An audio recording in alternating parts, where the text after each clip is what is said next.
সকলোকে নমস্কাৰ, স্বাগতম জনাইছোঁ মোৰ এক নতুন ভিডিঅ'লৈ। আজি আমি কণ্টিনিউ কৰিম মোগল সাম্ৰাজ্য। ইয়াৰ আগৰ কেইটা পাৰ্টত ইণ্ডিয়ান হিষ্ট্ৰী তথা মোগল সাম্ৰাজ্যৰ গুৰুত্বপূৰ্ণ প্ৰশ্ন উত্তৰ আলোচনা কৰা হৈছে। যদি চোৱা নাই চাই ল'ব। বলক আজিৰ ভিডিঅ'টো আৰম্ভ কৰোঁ।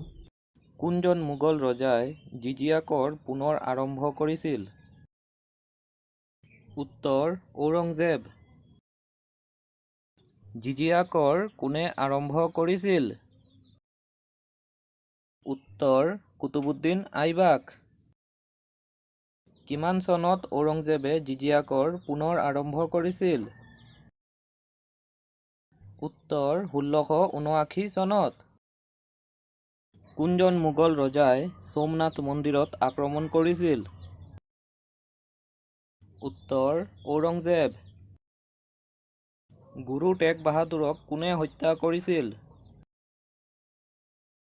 উত্তৰ ঔৰংজেব।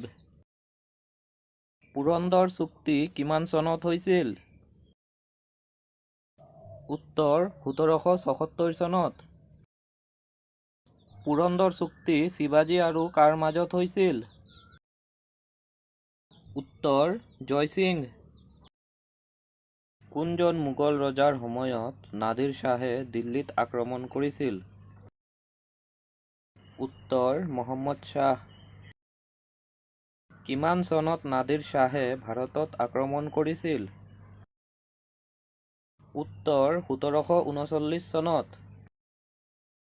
বেটেল অফ পলাচী কিমান চনত হৈছিল? উত্তৰ 1757 চনত। বেটেল অফ প্লাচী কাৰ কাৰ মাজত হৈছিল? উত্তৰ চিৰাজ উদৌলা আৰু ৰবাৰ্ট ক্লাইভৰ মাজত। বেটেল অফ প্লাচীৰ সময়ত মোগলৰ ৰজা কোন আছিল?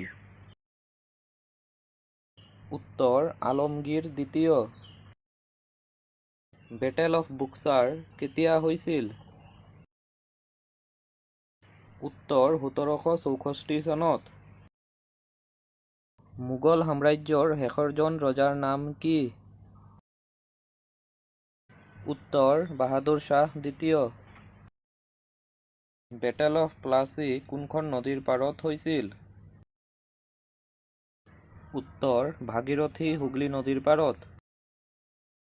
কিমান চনৰ পৰা মোগল মুদ্ৰাৰ প্ৰচলন বন্ধ হৈছিল?